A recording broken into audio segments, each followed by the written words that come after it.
ఇక ఆలస్యం చేయకుండా త్వర కొన్ని విలువైన సంగతులు మనం విందాం. కొన్ని వారాలుగా లేదా కొన్ని నెలలుగా క్రొత్త నిబంధన అర్థం చేసుకునే ప్రయత్నం మనం చేస్తున్నాం. అందరూ ఫాలో అవుతున్నారుగా. ఈరోజే కొత్తగా వచ్చిన వారు, ఈరోజే కొత్తగా లైవ్ చూస్తున్న వారు ఎవరైనా ఉంటే వాళ్ళ కొరకు చిన్న వివరణ. కొన్ని వారాలుగా క్రొత్త నిబంధన అర్థం చేసుకునే ప్రయత్నం మనం చేస్తున్నాం. అంతకుముందు పాత నిబంధన యొక్క ఓవరాల్ వ్యూ మనం చూస్తాం. అంటే ఏంటి పాత నిబంధన అంటే? పాత నిబంధనలో దాని అవుట్లైన్స్ అంటే మనం అర్థం చేసుకునే ప్రయత్నం, దాని నైసర్గిక స్వరూపాన్ని, దాని బౌండరీస్ మనం అర్థం చేసుకున్నాం. ఆది కాండం నుంచి మలాకి గ్రంథం వరకు దాని పరిస్థితుల యొక్క పరంపర ఎలా కొనసాగిందో మనం చూసాం. ఆ తర్వాత న్యూ టెస్టిమెంట్ యొక్క ఓవరాల్ వ్యూ మనం చూసాం. క్రొత్త నిబంధన యొక్క సర్వే. ఆ చూసిన తర్వాత ఇది క్రొత్త నిబంధన అంటే మనకు అర్థమైంది. ఈ రెండు నిబంధనలు చూసిన తర్వాత ఈ నిబంధనకి మధ్యస్థంలో ఒక నిశ్శబ్ద కాలం ఉంది. దాన్నే సైలెంట్ ఇయర్స్ అంటారు. దాన్ని ఆ నిశ్శబ్ద సంవత్సరాలు సుమారు 400 సంవత్సరాలు. ఆ 400 సంవత్సరాల నిశ్శబ్దంలో ఏం జరిగింది? ఆ 400 సంవత్సరాల చరిత్రలో దేవుడు నిశ్శబ్దంగా ఉండి ఏం చేశాడు? రాజకీయ పార్టీలు పుట్టుకొచ్చాయి, మత పార్టీలు పుట్టుకొచ్చాయి, ప్రపంచాన్ని పరిపాలించే వీరులు సూర్యులు పుట్టుకొచ్చారు.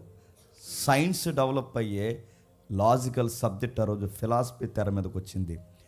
ఇలాంటివన్నీ ఆ రోజు పరంపర కొనసాగుతున్నప్పుడు దేవుడు తన పని తాను చేస్తూ తన కుమారుని రాకకు కావలసిన ప్రపంచాన్ని సిద్ధపాటుకి గురి చేసి కాలము సంపూర్ణమైనప్పుడు తన కుమారుని ఇలలోనికి పంపాడు.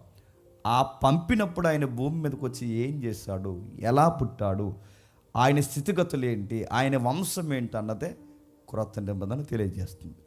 ఆ క్రొత్త నిబంధనలు అడుగులు వేయడానికి కొన్ని పదాలు, రాజనీతి శాస్త్రము, అందులో మనకి ఏదైతుందో cultural background, religion background, political background, ఇవన్నీ మనం టచ్ చేస్తాం. ఎందుకంటే ఇవి రాను క్రొత్త నిబంధన చదువుతున్నప్పుడు మనకు ఎదురవుతాయి కనుక. ఇవన్నీ ఆలోచించిన తర్వాత క్రొత్త నిబంధనలు అడుగులు వేస్తాం. ఆ అడుగులు వేసిన తర్వాత మనకు మొట్టమొదటి తారసపడిన వ్యక్తి హెడ్లైన్స్లో మనకు పరిచయం అయ్యాడు, మత్తయ్య. ఆ మత్తయ్య గారు ఊరేంటి? కపెర్నహూం. మత్తయ్య గారు వృత్తి ఏంటి? సుంకరి. సుంకర్ని ఆ రోజుల్లో ఏమని పిలుస్తారు? వ్యభిచారులు, పాపులతో వారు సమానులు. వారిని ఏ ఫంక్షన్లకి పిలవరు. అలాంటి స్థితిగతుల్లో ఉన్న మత్తయ్యని మనుషులు పట్టించుకోలేని వారిని, బ్యాక్గ్రౌండ్ బాగాలేని వారిని, గుప్పడి మెతుకుల కొరకు అన్యాయాన్ని కొడగట్టిన వారిని మార్చి పిలిచి అపోస్తులను చేసి మత్తయ్యని శిష్యుల్లో ఒక శిష్యుని చేస్తే, ఆ మత్తయ్య నేను మత్తయి సువార్త రాయాలి, పలానా టైంలో పలానా సంవత్సరంలో రాజమండ్రిలో కూర్చున్న చర్చ్ నా మత్తయి సువార్త చదువుకుంటారని మత్తయి సువార్త రాయలేదు. మత్తయి సువార్త అని పిలవబడుతుందని కూడా మత్తయికి తెలియదు. మత్తయి గారు ఎందుకు సువార్త రాశారు, మార్క్ గారు ఎందుకు సువార్త రాశారు, లూకా గారు ఎందుకు సువార్త రాశారు, యోహాన్ గారు ఎందుకు సువార్త రాశారంటే వాళ్ళ పేర్ల మీద కొన్ని సువార్తలు ఉంటే బాగుంటుందని రాయలేదు. వాళ్ళు ఎందుకు సువార్తలు రాశారు మనం చరిత్ర చూసాం. వాళ్ళ కాలంలోనే అపోస్తులు బతుకున్న కాలంలోనే దొంగ అపోస్తులు తయారయ్యారు. అపోస్తులు బతుకున్న కాలంలోనే దొంగ బోధకులు తయారయ్యారు. వారు క్రీస్తుని రాంగ్గా ప్రజెంటేషన్ ఇవ్వడం వాళ్ళు చూశారు. వారి క్రీస్తుని ఎలా చూపించకూడదు అలా చూపిస్తున్నప్పుడు, అరే మనం ఉండగానే ఇలా జరుగుతుందంటే, మనం వెళ్ళిపోయిన తర్వాత సత్యం రూపురేఖలు మారిపోతాయి, మనం వెళ్ళిపోయిన సత్యం సమాధి చేయబడకూడదు అని యేసుప్రభు మరణించి తిరిగి లేచి 25 ఏళ్ళ తర్వాత రాయబడినవే సువార్తలు. అందులో మార్కు సువార్త మొదటిది. కానీ మార్కు సువార్తను మొదటి వరుసలో పెట్టకుండా క్రొత్త నిబంధనకు మొదటి వరుసలో మత్తయి సువార్తను ఎందుకు పెట్టారంటే, ఇవన్నీ మీకు జ్ఞాపకం చేస్తున్నాను కొత్త వాళ్ళ కొరకు కూడా. ఎందుకు దాన్ని మొదటి వరుసలో పెట్టారంటే, పాత నిబంధన క్రొత్త నిబంధనకు లింక్ అవ్వాలంటే ఒక బ్రిడ్జ్ ఉండాలి. ఆ బ్రిడ్జే జీనియాలజీ. ఆ జీనియాలజీని లింక్ చేసి రాసిన రైటర్ హాదర్ ఎవరైనా ఉన్నారంటే ఎవరు చెప్పండి? మత్తయి గారు. అందుకే మత్తయి గారు ఆయనకు దానికి సరిపోయినవాడు కనుక మత్తయి గారు సువార్త పాత నిబంధన లింక్ చేసి ఒక బ్రిడ్జిలాగా మత్తయి సువార్త మొదటి అధ్యాయాన్ని పెట్టాడు కనుక మొదటి అధ్యాయాన్ని దానికి లింక్ అయి ఉంది కనుక సువార్త అంటే మత్తయి సువార్త క్రొత్త నిబంధనలో మొదటి పుస్తకం అయింది. ఆ మత్తయితో మనం పరిచయం ఏర్పరచుకున్నాం. మత్తయి సిటీ ఏంటో మనం చూసాం, ఆయన వృత్తి ఏంటో మనం చూసాం, ఆయన పరిస్థితులు ఎలా ఉంటాయని చూసాం. ఆ చూసిన తర్వాత ఆయన రాసిన మొదటి అధ్యాయం మొదటి వచనాన్ని టచ్ చేస్తాం. ఆ మొదటి వచనం అబ్రహాం గారి యొక్క పేరెంట్స్ ఎలాంటో మనం చూస్తాం, అబ్రహాం పరిస్థితి ఏంటో మనం చూస్తాం, దావీదు యొక్క బ్యాక్గ్రౌండ్ ఏంటో చూస్తాం, దావీదు నాన్నగారి పరిస్థితి ఏంటో చూస్తాం. ఇవన్నీ చూసిన తర్వాత అబ్రహాం గారి కుమారుడు ఇస్సాకుని చూస్తాం. లాస్ట్ వీక్ అక్కడ ఆగాం. ఆ ఇస్సాక్ గారి పరిస్థితి మనం చూసినప్పుడు ఇస్సాక్ గారి స్టోరీ మనకు తెలుసు. ఇస్సాక్ అంటే ఎంతమంది మనం బోధించిన అబ్రహాం సైడ్ నుంచి మనం పరిశీలిస్తాం, కానీ ఇస్సాక్ సైడ్ ఏం జరిగిందో మనం చూడం. ఆ ఇస్సాక్ సైడ్ మనం చూసినప్పుడు ఇస్సాక్ గారి పరిస్థితులు మనకు స్పష్టంగా అర్థమయ్యాయి. ఎంత స్పష్టంగా అర్థమయ్యి మనకు తెలుసు. ఇస్సాకు భయపడింది కేవలం వాళ్ళ నాన్నగారికే కాదు, ఇస్సాకు భయపడింది ఎవరికి తెలుసు? దేవుడికి భయపడి. ఇస్సాకుకు బిరుతుంది. ఇస్సాకు బిరుదు చెప్పిన యెహోవాకు భయపడి ఇస్సాకు అంటే దేవునికి భయపడి, ఆయన బిరుదే దేవుడికి భయపడ్డం. ముగ్గురు పితరులు ఉంటే ఆదికాండం భాగమేనండి. ఆదికాండం 3 భాగాలకు విడదీస్తారు: అబ్రహాము, ఇస్సాకు, యాకోబు. ఇదే ఆదికాండం, గుర్తుపెట్టుకోండి. ఈ అబ్రహాము, ఇస్సాకు, యాకోబు ఏదైతుందో ఈ ముగ్గురులో అంటే ఈ పితరుల్లో లేనిది లేదా వీళ్ళిద్దరిలో లేనిది ఆ బిరుదు ఎవరికంటే ఇస్సాకు ఇచ్చారు. ఆ ఇస్సాక్ గారు అలాంటి బిరుదు పొందుకున్న తర్వాత మనకు అర్థమైంది ఇస్సాక్ గారు చాలా సున్నితమైన వ్యక్తి, ఎవరితో గొడవలు పెట్టుకోరు, ల్యాండ్ ఆల్దే, బావిలు తవ్వించింది వాళ్ళ నాన్న. కానీ పొరుగోడు వచ్చి ఆ ఫిలిస్తీన్లు అసూయ పడిపోయి ఇస్సాక్ గారిని చాలా బాధ పెడితే అక్కడ బావి తవ్వుతే అక్కడ మూసేస్తారు, ఇక్కడ బావి తవ్వుతే ఇక్కడ మూసేస్తారు, ఇక్కడ బావి తవ్వుతే ఇక్కడ మూసేస్తారు. అబ్రహాం గారి యొక్క వారసత్వాన్ని పునిపుచ్చుకున్న ఇస్సాకు వీళ్ళతో ఎవరితో గొడవలు పెట్టకుండా అక్కడ బావి మూస్తే అక్కడ పోయాడు, అక్కడ బావి మూస్తే అక్కడ పోయాడు.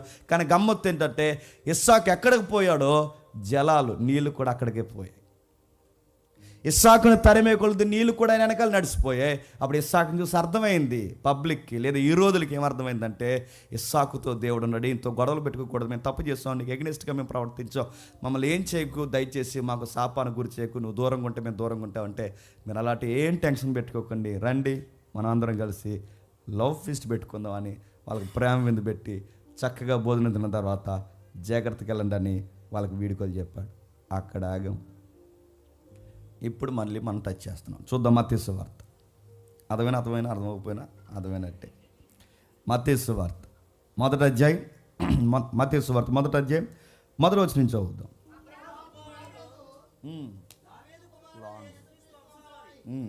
మన అబ్రహాము ఇస్సాకును కనెను, ఇస్సాకు యాకోబును కనెను, యాకోబు యోధాను అతని అన్నదమ్ములను కనెను,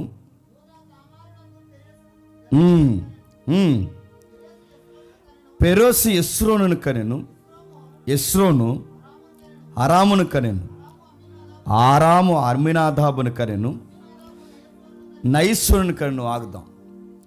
అబ్రహాము తర్వాత ఇస్సాకు తర్వాత ఇప్పుడు మనం చూడబోయేది యాకోబు. మీరు అనుకోకండి, దయచేసి నిర్లక్ష్యంగా వినొద్దు, యాకోబు చరిత్ర మాకు తెలుసుగా అని మీరు అనుకోకండి. మనకు తెలియాల్సినవి చాలా ఉన్నాయి. ఎప్పుడూ బైబిల్లో ఈ భాగం మాకు తెలుసు అని అనుకోకండి, నిర్లక్ష్యంగా చూడకండి. అలాంటి ధీమా పొద్దు కనుక మీకుంటే దయచేసి దేవుడు మీ జీవితంలో దాన్ని దులిపి దూరము చేయను గాక. బైబిల్ దగ్గర దయచేసి మాకు తెలుసు అన్న ఫీలింగ్ వద్దు. ఇక్కడ నిలబడి సాయి వెంకటేష్ గారు మాట్లాడినా వినాలి, ఇక్కడ నిలబడి సురేష్ గారు మాట్లాడినా వినాలి, ఇక్కడ నిలబడి స్టీఫెన్ గారు మాట్లాడినా వినాలి, ఇక్కడ నిలబడి ప్రసాద్ అంకులు మాట్లాడినా వినాలి. ఎందుకంటే ఇది వారి మాట కాదు, దేవుని మాట. మాకు తెలుసులే అనే ధీమా మనకు వద్దు. దేవుని దగ్గర మనకు తెలిసినా తెలియకపోయినా ఇది మరలా దేవుడు నాతో మాట్లాడుతున్నట్టే దేవుడు నాకు ఏదో సెలవిస్తున్నాడు. ఏముంది యాకోబు చరిత్రలో అంటే ఒక ఎలక్షన్ ఉంది. యాకోబు చరిత్రలో ఏముందంటే ఒక సెలక్షన్ ఉంది. సెలక్షన్ అంటే ఆయన యొక్క ఎన్నికలో ఎంపిక చేయబడిన వ్యక్తి జాకోబ్ అంటారు, యాకోబ్ అంటారు, జేమ్స్ అంటారు, రకరకాల డెఫినేషన్లు ఉన్నాయి. ఆ డెఫినేషన్ అన్నీ పక్కన పెడితే అసలు యాకోబ్ అన్న దానికి ఎబ్రూ పదంలో రకరకాలు ఉన్నాయి. పోరాట యోధుడు, మడిములు పట్టుకునేవాడు, ఇంకా అతను అనుకున్నది దక్కించుకునేంత వరకు మోసగాడు, ఇంకా ఆయన గిఫ్ట్లు ఉన్నాయి. ఆయనకి బహుమానం ఉంది, గాడ్స్ గిఫ్ట్, దేవుని బహుమానము. ఇలాంటి నామకరణాలతో అర్థాలతో పిలువబడిన ఈయన ప్రారంభం ఎలా ప్రారంభమైందంటే అబ్రహాము, ఇస్సాకు గారు అబ్బాయే యాకోబు, అబ్రహాం గారు మనవడే యాకోబు. ఏంటి యాకోబు స్టోరీ ఒకసారి టూకీగా మనం టకటగా చూద్దాం. మనకి ఆశీర్వాదకరమైన కొన్ని సందర్భాలు ఉన్నాయి, జాగ్రత్తగా మనం చూద్దాం. ఆదికాండం 25వ అధ్యాయం, ఆదికాండం 25వ అధ్యాయం, త్వరగా ఆదికాండం 25వ అధ్యాయం 19వ వచనం నుండి. అబ్రహాము కుమారుడు ఇస్సాకు వంశావళి. అబ్రహాము ఇస్సాకుని కనెను. ఇస్సాకు పద్నరాములో నివసించు సిరియావాడైన బెతీయేలు కుమార్తెయును సిరియావాడైన లాబాను సహోదరి అయిన రెబక్కాను పెళ్లి చేసుకున్నప్పుడు ఇస్సాకుకి 45 సంవత్సరములు గలవాడు. ఇస్సాకు భార్య గొడ్రాలి గనుక అతడు ఆమె విషయమై యెహోవాను ఏడుకొనెను. యెహోవా అతని ప్రార్థన విధును గనక అతని భార్య అయిన రెబెక్క గర్భవతి ఆయను. ఆమె గర్భంలోని శిశువులు ఒకనితో ఒకడు పెనుగులాడుకొనుచుండగా గనుక ఇలాగైతే నేను బ్రతుకుట ఎందుకు అని అనుకొని ఈ విషయమై యెహోవాను అడుగ వెళ్ళెను. అప్పుడు యెహోవా ఆమెతో ఇట్లనెను, 2 జనములు నీ గర్భములో కలవు, 2 జనపదములు నీ కడుపులో ఉండి ప్రత్యేకముగా వచ్చును. ఒక జనపదము కంటే ఒక జనపదం బలిష్టమయుండును. పెద్దవాడు చిన్నవాడికి దాసుడగును. యాకోబు చరిత్ర ప్రారంభమయ్యింది. యాకోబు చరిత్ర, వాగ్దాన పుత్రుడు, పిలవబడినవాడు, ఇంకా చెప్పాలి అంటే ఎలక్షన్లో సెలెక్ట్ అయినవాడు, ఇంకా చెప్పాలి అంటే దేవుని చేత పిలవబడిన యాకోబు హిస్టరీ స్టార్ట్ అయ్యింది. ఎవరు వీళ్ళ పితరులు? ఎవరు? వీళ్ళ తాతయ్య గారు అబ్రహాము, వీళ్ళ నాన్నగారు ఐజక్. వీళ్ళ ఐజక్ ఎవరైతున్నారో ఆయనకి 40 ఏళ్లలో పెళ్ళి అయింది. వాళ్ళ అమ్మగారి వయసు ఏమో 16-17 సంవత్సరాలు, వీళ్ళ నాన్నగారి వయసు ఏమో 40 సంవత్సరాలు. వీళ్ళిద్దరి మధ్య వయసు వ్యత్యాసం లేదు. నువ్వు చిన్నదానివి, నేను పెద్దోడిని, ఇలాంటి వ్యత్యాసం ఏమీ లేకుండా, వాళ్ళ వయసు తారతమ్యం లేకుండా వాళ్ళ మనసు ఒక్కటి అయ్యింది. వాళ్ళిద్దరూ దేవుని ప్రణాళికలో పెద్దలకి దేవునికి భయభక్తులు కలిగి నడుములను జీవితాల్ని కట్టుకున్న చక్కటి యవనస్తులు ఐజక్, రెబెక్కా. రెబెక్కా స్టోరీ మనకు తెలుసు. ఆ అమ్మాయి సాక్షి. మీరు ఇంటికి వెళ్ళి, నేను చాలాసార్లు చెప్పాను, మీరు ఇంటికి వెళ్ళిన తర్వాత చదవండి. రెబెక్కా స్టోరీ మనకు తెలుసు. ఆ అమ్మాయి చక్కని చిన్నది. ఆ చిన్నది పురుషుని ఎరగనిది. ఆ అమ్మాయి ఎవరితోనూ స్నేహాలు చేయదు. ఈడెవడే అని అడిగాడట. ఫ్రెండు అందంట. మాది వెళ్దు మరి, ఆడెవడని అడిగారట. ఫ్రెండ్ అని అడిగాడట. వాళ్ళ అమ్మ అడిగింది, ఫ్రెండ్స్ ఆడపిల్లలు ఉండాలి కానీ మగోళ్ళు ఏంట్రే నీకు ఫ్రెండ్స్ అంటే? నీకు తెలీదు మమ్మీ, మీ జనరేషన్ వేరు. చెప్పండి, పోతావు త్వరలోనే శ్మశానానికి, రాసి పెట్టుకో. నేను అడుగుతున్నాను, జెండర్ ఎప్పుడు ఒకలాగే ఉంటుంది, జనరేషన్ మారినా. మీకే ఎవరైతే ఉన్నారో గుర్తుపెట్టుకోండి. ఆడపిల్లలతోనే స్నేహాలు, మగపిల్లలతోనే స్నేహాలు. మీరు గుర్తుపెట్టుకోండి. నథానియేలు లేరు, నలుగురులాగే ఉంటారు. అపోస్తులు కాదు, ఎక్కడైనా పురుష స్పర్శ గుర్తుపెట్టుకోండి, తేడాలు వస్తాయి. ఆ అమ్మాయికి అది తెలుసు. ఎథిక్స్ ఉన్న అమ్మాయి, ఇంట్లో పని తెలిసిన పిల్ల. ఆ అమ్మాయి 17 ఏళ్ళ పిల్ల. ఆ అమ్మాయికి పెళ్లి చూపులు జరుగుతున్నప్పుడు ఆ అమ్మాయిని ఏం చూసి సెలక్షన్ చేశారు చెప్పండి? చక్కగా ఉంది, రౌండ్ ఫేసు, స్కిన్ బాగుంది, న్యాచురల్ బ్యూటీ, హాఫ్ శారీ కట్టుకుంటే అదిరిపోయింది. మా వాడికి ఓకే చేసింది అన్నారా? సెలక్షన్ అలా జరగలా. రౌండ్ ఫేసా, ముక్కు పెద్దదా, కళ్ళు పెద్ద, ఏం చూడలేదు. గుర్తుపెట్టుకోండి. ఆ అమ్మాయి ఎలా సెలెక్ట్ అయిందంటే, అంత అందంగా ఉన్నా, అంత చక్కగా ఉన్నా, ఇప్పటి వరకు 16 ఏళ్ళు ఆ పిల్లకి వచ్చినా ఐ కాంటాక్ట్ కూడా ఎవడికి ఇవ్వదు. నెక్స్ట్, అసలు అబ్బాయిలతో ఏ ఫ్రెండ్షిప్ మెయింటైన్ చేయదు. నెక్స్ట్, అంత అందంగా ఉన్న ఆ అమ్మాయి ఇంత దూరం నడిచొచ్చి తన ఇంటి వారికి కావాల్సిన దాహాన్ని తీర్చడానికి, నీళ్లు మోయడానికి కడవట్టుకొచ్చింది. పని తెలిసిన పిల్ల. అందానికి అందం, పనికి పని, గుణానికి గుణం. ఇతరులు అడిగితే ముక్కు ముఖం చూడకుండా పెద్ద ఆయనని గుర్తించి ఆయనకి మాత్రమే నీళ్ళు ఇవ్వడం కాకుండా తన వంటలు కూడా నిలుస్తున్నట్టు ఇతరులకి సహాయం చేస్తుంది, ఇంట్లో పనులు చేస్తుంది, అన్నీ చక్కగా చక్కబెడుతుంది. ఇలాంటి పిల్లకి ఐజక్ కాకపోతే ఇంకెవరు సెట్ అవుతారు చెప్పండి? ఇప్పుడున్న పిల్లలు ఇప్పుడు రకాలు చెప్పండి ఎలా ఉన్నారు? రీల్స్ తోసేయడం, ఇంకా రీల్ రీల్ రీల్.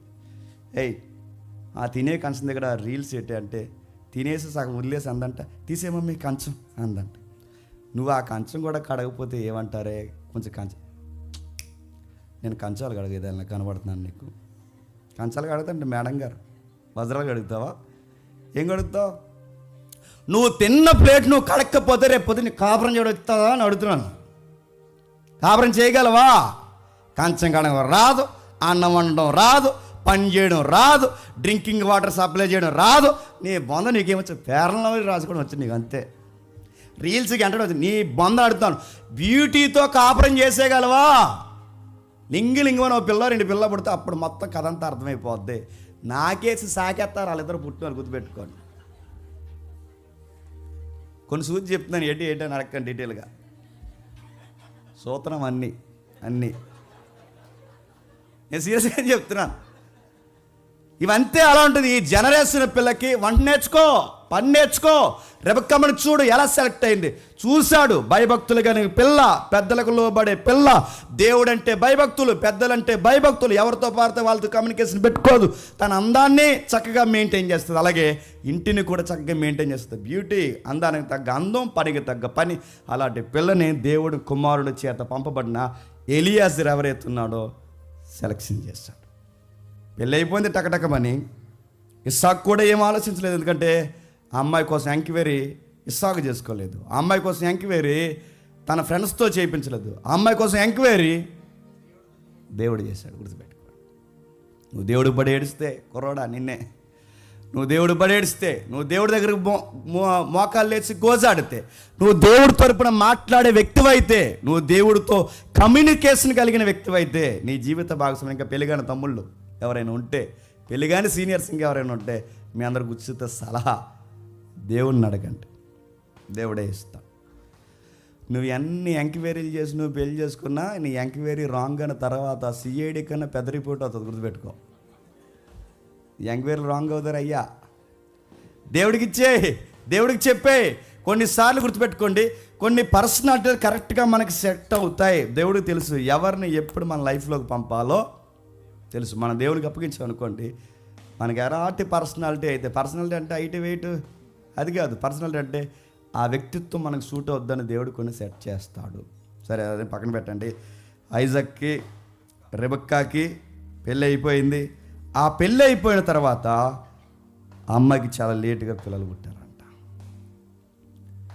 తండ్రి పోలికలు వచ్చాయో అత్త పోలికలు వచ్చాయో తెలియదు, కానీ మొత్తం మీద అందగత్తెకి మాత్రం అందం లేకుండా పోయింది. గొడ్రాలి. బాగున్నారు కదా ఎదురు? నేను ఇప్పుడే చూశాను, చూడాలనిపిస్తున్నారు. వాళ్ళిద్దరు చాలా మంచి వ్యక్తులు, వ్యక్తిత్వం కలిగిన వారు, ప్రార్థనా జీవితం కలిగిన వారు, పెద్దలను గౌరవించేవారు. ఈ సైడ్ ఈ అమ్మాయి వాళ్ళ అమ్మ నాన్న గౌరవిస్తారు, ఆ సైడ్ ఆయన వాళ్ళ అమ్మ నాన్న గౌరవిస్తారు. ఇద్దరు కుటుంబానికి, ఫ్యామిలీకి వాల్యూ ఇచ్చేవాళ్ళు. రోడ్డుకి తిరిగే అబ్బాయి అమ్మాయిలు కాదు వాళ్ళు. ఎథిక్స్ ఉన్న ఆడపిల్ల, ఎథిక్స్ ఉన్న మగపిల్లోడు, వాళ్ళిద్దరు ఇల్లు కలిసి ఇప్పుడు జంట అయ్యారు. ఇలాంటి చక్కటి కుటుంబానికి పిల్లలు లేకపోతే అనవసరంగా నిన్ను చేసుకున్నాను, ఇంకొక ఎవరిని నేను చేసుకుంటే వాడు పిల్లలు పుట్టే 2-3 అన్నాడా? మనం అయితే ఏమంది చెప్పండి. మా నాన్నకు తిరగలేదు, మా నాన్న బాబునాడికి అసలు తిరగలేదు. అయిపోయి నేను ఎదికి ఆ కొండ మూసిన నేను పిల్లలు లేకుండా పోయాను. తిట్టుకున్నారా? పిల్లలు లేమి, గుర్తుపెట్టుకోండి, పిల్లలు లేమి వాళ్ళిద్దరి మధ్య గొడవ తెచ్చిందా? సంవత్సరానికి పిల్లలు పుట్టకపోతే గొడవ వేసుకుని ఎడాకులకు పోతున్నారు. సంవత్సరానికి పిల్లలు పుట్టకపోతే డాక్టర్ల చుట్టూ తిరుగుతున్నారు. ఏడాదికి పిల్లలు పుట్టకపోతే వంకలు పెట్టుకుని ఇరిగిపోతున్నారు. నేను అనాశనంగా చేసుకున్నాను ఈడు, నిన్ను చేసుకున్న లోపం నాలో లేదు, నీది లోపం అని డాక్టర్ చెప్పాడని ఈవిడ. కానీ ఇలా గొడవలు అయినాయా? ప్రాబ్లం నాలో లేదు, ప్రాబ్లం నీలో లేదు. పిల్లల్ని ఇచ్చేవాడు డాక్టర్ గారు కాదు, పిల్లల్ని ఇచ్చేవాడు ఐజక్నైనా నేను కాదు, పిల్లల్ని తీసుకోవాలనుకుంటే నువ్వు కాదు. పిల్లల్ని ఇచ్చేవాడు దేవుడని భార్య, గొడ్రాలైన భార్య కొరకు ప్రార్థన చేస్తాడంటే ఎంత మంచి భర్త అండి. అర్థం చేసుకున్న భర్త, మంచి భర్త. గుర్తుపెట్టుకోండి, ఇలాంటి మంచి వ్యక్తులు ప్రార్థన చేస్తే ఒకటి అడిగితే ఎన్ని ఇచ్చాడట దేవుడు? 2. అడిగింది ఒకటే, కానీ చెప్పండి ఆడికి రెండే. డబల్ ధమాకా, 50-50, మస్కా సస్కా ఆడికి రెండు. గుర్తుపెట్టుకోండి, అడిగితే రెండు. అడిగిన వారికంటే అందరు రెండు పుట్టిన వాళ్ళు అందరూ ఇస్సాకులు అనుకోకండి, మళ్ళీ అదో గొడవ. ఎవడో కట్ చేస్తారు, మళ్ళీ ఇదో గొడవ. రెండు ధమాకాలు ఇచ్చారు చూడండి చక్కగా. ఇస్సాకు భార్య అయిన గొడ్రాలు గనక అతడు ఆమె విషయమై యెహోవాను ఏడుకొను, యెహోవా అతని ప్రార్థన వినను గనక. బాగా వినండి, పిల్లల కోసం ఆవిడ చేస్తున్నా, పిల్లల కోసం ఏం చేశాడా? గమ్మత్తీడు చెప్పిన ఆవిడ చెయ్యాలి, గమ్మత్తీడు చెప్పిన ఆవిడ ప్రార్థన కూడా ఎవరు చేస్తున్నారు చెప్పండి? అది కదా భర్త అంటే. భార్యను అర్థం చేసుకునేవాడు కదా భర్త అంటే. తన బాధను కూడా మేదేసుకునేవాడు కదా భర్త అంటే. తనలో లోపాలను కూడా తాను దిగమింగుకుని తనతో భరించి కాపురం చేసేవాడు కదా భర్త అంటే. దేవుడి బిడ్డలు అంటే ఏంటి చెప్పండి? భార్యకి లోపం ఉన్నా, భార్యకి మాట్లాడడం రాకపోయినా, భార్యకి సరైన స్థితిగతులు లేకపోయినా, దేవుడు నమ్మో ఏదో విధంగా నా జీవితంలోనికి ఒక అమ్మాయిని పంపించాడంటే తనను భరించడమేగా భర్త అంటే. అదేగా మన భర్తగా వాళ్ళతో కాపురాలు చేయాల్సిన విధానం. అంతేగాని నేను అనవసరంగా చేసుకుని ఇంకో దేన్ని అన్న చేసుకుంటే నాకు కలిసి వచ్చేదని అన్నామే అనుకోండి, గుర్తుపెట్టుకోండి. తర్వాత అలా తిరిగి వచ్చి చెప్పండి, సిగ్గు లేకుండా సారీ చెప్పండి. ఎందుకంటే ఆవిడ అనుకుంటే రాలేదు, నువ్వు అనుకుంటే రాలేదు. ఎవరు అనుకుంటూ వచ్చారు చెప్పండి? దేవుడు అనుకుంటూ వచ్చారు. దేవుడు చెప్తున్నాడు, ప్రార్థన చేస్తున్నాడు, అనుకున్నట్టే దేవుడు గర్భఫలం ఇచ్చారు. గమ్మత్తు ఏంటంటే రెబెక్కమ్మకి ఎంత పొట్ట వచ్చింది. చాలా అడవుడుగా ఉందంట లోపల. మరి వామిటింగ్ అవుతున్నాయో, లేకపోతే సికాగ్గా ఉందో, తలనొప్పో, స్టమక్ పెయిన్ పెరిగిపోయిందో, మరి మెడికల్ టెంపర్లో లాంగ్వేజ్ మనకు తెలియదు. కానీ మొత్తం మీద తనకి చాలా ప్రాణం పోయినంత ప్రమాదం. ఇసుకొచ్చేసింది. చివరికి ఆ ఇసుగుదల ఎంత వచ్చిందంటే ఈ నొప్పులకి నేను చచ్చిపోయేలా ఉన్నాను. ఈ నొప్పులకి నేను చనిపోయేలా ఉన్నానని ఆమె గర్భంలో అటు ఇటు చాలా బాధపడిపోతుంది. తనకు ఊపిరి అందట్లేదు, నొప్పులు ఎక్కువైపోయే. ఆ నొప్పులు తీవ్రత ఎలా ఉంటుందో మనకు తెలుసు. అప్పుడు ఈ మధ్యకాలంలో ఈ ఏ యుగంలో లేదా ఈ టెక్నాలజీ మీడియాలో ఆ నొప్పులు తీవ్రత ఎలా ఉంటుందో డెసిబుల్స్ను మనకు చూపిస్తున్నారు. కొన్ని వీడియోస్ మీరు చూస్తున్నారు లేదో. ఒక మగ పిల్లవాడికి సుమన్ టీవీలో అనుకుంటే ఒక మగపిల్లవాడికి రీల్స్ వస్తుంటే చూసాను నేను ఎప్పుడో. ఆ మగపిల్లవాడికి ఒక తల్లి పడే వేదన ఎలా ఉంటుందో వాడికి బెల్ట్ పెట్టారు. నొప్పి ఎలా ఉంటుంది, పొత్తుకొడుపుకి బెల్ట్ పెట్టారు. ఆ బెల్ట్ పెట్టాక 100% నొప్పి వచ్చే దాంట్లో వాడికి 25 పెట్టారు. ఆ 25లో ఆ బెల్ట్ వాడికి ఆ ఎలక్ట్రికల్ మూమెంట్ పెడితే అది 25 తట్టుకోలేక తీసేమన్నాడు. కళ్ళని నీళ్ళు వస్తున్నాయి. అప్పుడు యాంకర్ అడిగాడు ఆ అబ్బాయిని, ఎలా ఉందని అడిగితే ఆ యాంకర్ అంటాడు, మా అమ్మ నాకు గుర్తొచ్చింది అన్నాడు. 25 నేను తట్టుకోలేకపోతున్నానంటే అంతకు పైనే ఇంత నొప్పి భరించి మా అమ్మ నన్ను కన్నదన్నప్పుడు మా అమ్మ మీద నాకు గౌరవం పెరిగిపోయింది అన్నాడు. ఎంత భరించింది అమ్మ. అందుకే పెద్దలు ఏమంటారంటే ఒక బిడ్డను కనడం అంటే చచ్చిపోయి మళ్ళీ బతకడమే. ఒక ఎముక ఇరిగితేనే చాలా కష్టం. అలాంటిది ఒంట్లో ఉన్న ఎముకలన్నీ ఇరిగిపోతే ఎంత చావు కలుస్తుంది, అంత బాధపడితేనే ఒక బిడ్డని కంటారు. ఆపరేషన్ అయినా అది సుఖమైన కానుపైన ఏదైనా ఖచ్చితంగా అది పడాల్సిందే. అలాంటి బాధపడాలి. అలాంటిది ఒక బిడ్డని కంటే ఎంత ఇబ్బంది అయితే రెబెక్కమ్మకి 2 బిడ్డలు అంట. లోపల ఏం జరుగుతుందో చెప్పడానికి నర్సు గారు లేరు అక్కడ. లోపల ఏం జరుగుతుందో చెప్పడానికి చెప్పండి, స్కానింగ్స్ లేవు అక్కడ. లోపల ఏం జరుగుతుందో చెప్పడానికి అంత మెడికల్ మూమెంట్ లేదు అక్కడ. లోపల ఏం జరుగుతుందో చెప్పడానికి ఇలాగో చేయబెట్టుకుని 2 తలకాయలు తగ్గుతానికి ఇద్దరు అనుకోవడానికి లేదు అక్కడ. మరి ఎలా? వాళ్ళ తీవ్రత, డివోషనల్ లైఫ్ ఎంత నిగూఢంగా కనిపిస్తుందో చూడండి. వాళ్ళ ఆధ్యాత్మిక స్థితిగతి. ఆమె ఎక్కడికి పోలేదట సమస్య వచ్చినప్పుడు. ఎక్కడికి పోతుంది? ఎవరిస్తున్నారో ఆయన దగ్గరికే పోయింది. ఇలాగైతే నేను బ్రతుకుంటే ఎందుకు అనుకుని ఎక్కడికి వెళ్ళి మాట్లాడుతుంది? దేవుడి దగ్గరికే పోయి మాట్లాడుతుంది. చూడండి అవి ఏంటి ప్రభు అంటే, మనం నేర్చుకోవాల్సింది ఏ బాధల్లోన్నా, ఏ ఇబ్బందులున్నా, ఏ సమస్యలున్నా, ఎలాంటి ఒడిదుడుకులు మనకు ఎదురైనా, ఇసుకుపోయేంత డిప్రెషన్లోకి మనం వెళ్ళిపోయినా ఆ టైంలో మనం చేయాల్సింది చెప్పిన ఆ ఇసుగుదలలో రాంగ్ డెసిషన్స్ తీసుకోకండి. ఆ ఇసుగుదల అలా తెచ్చి మోకాళ్ళు వేసి చేతులు పైకెత్తి చెప్పండి, దేవుడికి చెప్పండి, ఖచ్చితంగా నీకు గుడ్ న్యూస్ చెప్తాడు. బాధలు వచ్చిన రెబెక్కమ్మకి దేవుడు చెప్పిన గుడ్ న్యూస్ ఏంటి చెప్పిన? ట్విన్స్ అమ్మా అని చెప్పాడు. ట్విన్స్ లోపల ఉన్నారు. Good news. బాగా వినండి. లోపల ఏం జరుగుతుందన్న బాధకు ఉపశమనం ఏంటి చెప్పిన? లోపల ఇద్దరున్నారు. 2 నేషన్స్, 2 నేషన్స్ ఉన్నాయి లోపల, 2 జనపదాలు, 2 జనాంగాలు, 2 దేశాలను ఆక్రమించే జనాభా నీలో నుంచి రాబోతున్నారు అనగానే నొప్పి ఉంటుందంటారు, నొప్పి మర్చిపోయి ఉంటుందంటారు. చెప్పండి. నప్పు మట్టిమాయి, జండుమం కాదు, గుడ్ న్యూస్. దేవుడు చెప్పాడు, ఎట్నే మర్చిపోయింది. తాను మర్చిపోతుండగా అలా ఆలకిస్తుంది, నొప్పి మర్చిపోయింది. దేవుడు మాట్లాడుతున్నాడు, అమ్మా నీకు విషయం చెప్పాలి, నీకు 2 ఉన్నారు. భవిష్యత్తు చెప్తాను, 2 ఉన్నారు. 2 జనపదాలు ఉన్నాయి, 2 నేషన్స్ నీ గర్భంలో పెనుగులాడుతున్నాయి. భవిష్యత్తు చెప్తున్నాను, గుర్తుపెట్టుకో. చిన్నోడు పెద్దోడికి యజమానుడు అవుతాడు, పెద్దోడు చిన్నోడికి దాసుడు అవుతాడు. నీ బిడ్డల యొక్క డిజైర్స్, నీ బిడ్డల యొక్క ఫ్యూచర్, నీ బిడ్డల యొక్క యాటిట్యూడ్ ఎలా ఉండబోతుందో ముందే చెప్తున్నాను. జర జాగ్రత్త చిన్నోడు అన్నది. అదిరిపోయింది. ఇంకా ఆ గుడ్ న్యూస్ ఇంకా నొప్పులు రాలేదు. తర్వాత ఎవరికి వచ్చినట్టు ఏం రాయబడలేదు, ఇంక లేవు నొప్పులు, మటుమాయి. ఇక నొప్పులు లేవు, బాధలు లేవు, అన్నీ మర్చిపోయింది. ఆ తర్వాత ఏం జరుగుతుందో మీరు జాగ్రత్తగా చూస్తే ఇక్కడ మనకు కనబడుతుంది చూడండి. 2 జనపదములు నీ గర్భముల కలవు. 2 ప్రత్యేకమైన జనముల కంటే ఒక జనపద కంటే ఒక జనపదము బలిష్టము గుండును. పెద్దవాడు చిన్నవాడికి దాసుడవుతాడు. పెద్దవాడు చిన్నవాడికి దాసుడవుతాడు. ఇప్పుడు మనకి ఈ స్టోరీలో, ఈ కాంటెక్స్ట్లో మన హీరో ఈ వారానికి చెప్పండి చిన్నవాడు. ఆ చిన్నవాడి గురించి ఒకసారి మనం టచ్ చేద్దాం. ఏం చెప్తున్నాడు ఆ చిన్నవాడి కంటే మీకు బాగా అర్థం కావాలంటే ఒక్కసారి ఈ చిన్నవాడి పట్ల ఎలక్షన్ లేదా సెలక్షన్, కాంప్లికేటెడ్ సబ్జెక్ట్, తర్వాత ఎప్పుడైనా మాట్లాడుకుందాం. దేవుడు కొందరు వ్యక్తులు అంటే ఇంత లెక్క ఉండాలి, ఇంతమంది జనాభా ఉండాలి. ఇప్పుడు ప్రజెంట్ జనాభా ఎంత ఎంత మిమ్మల్ని అడగడం నా బుద్ధి తక్కువ. చెప్పండి, లైవ్లో అడుగుతాను, నా కర్మ కాదు. చెప్పండి ఎంత కాదు? 800 కోట్ల 800 కోట్లు 800 కోట్లు ఎలక్షన్ అంటారు. ఈ ఎలక్షన్ అంటే దేవుడు ఎంత ఎలక్షన్లో 800 కోట్లు పెడితే ఈ ఎలక్షన్లో ఏం జరుగుతుందో చెప్పనా? సెలక్షన్ జరుగుతుంది. దేవుడు అబ్రహాము సెలెక్ట్ అయ్యాడు, ఐజాక్ సెలెక్ట్ అయ్యాడు. ఇప్పుడు థర్డ్ పర్సన్ ఎవరు చెప్పండి? యాకోబు సెలెక్ట్ అవుతున్నాడు. అంటే దేవుడు సెలెక్ట్ చేస్తాడా? నిన్ను సెలెక్షన్ చేస్తాడు, నిన్ను సెలెక్షన్ చేస్తాడు, నన్ను సెలెక్షన్ చేస్తాడు. కాకపోతే ఆ సెలక్షన్ వచ్చే ఆఫర్ను ఉపయోగించుకున్నవాడే విజేత అవుతాడు. ఇదే సెలక్షన్ ముందు యాసావుకి ఇచ్చాడు, ఫెయిల్ అయ్యాడు. అదే సెలక్షన్ ఇప్పుడు యాకోబుకి ఇచ్చాడు. చెప్పండి, పాస్ అయ్యాడు. దేవుళ్ళో పక్షపాతం లేదు. నువ్వు పుట్టావన్నది ఎలక్షనే, నిన్ను పిలిచాడన్నది సెలక్షనే.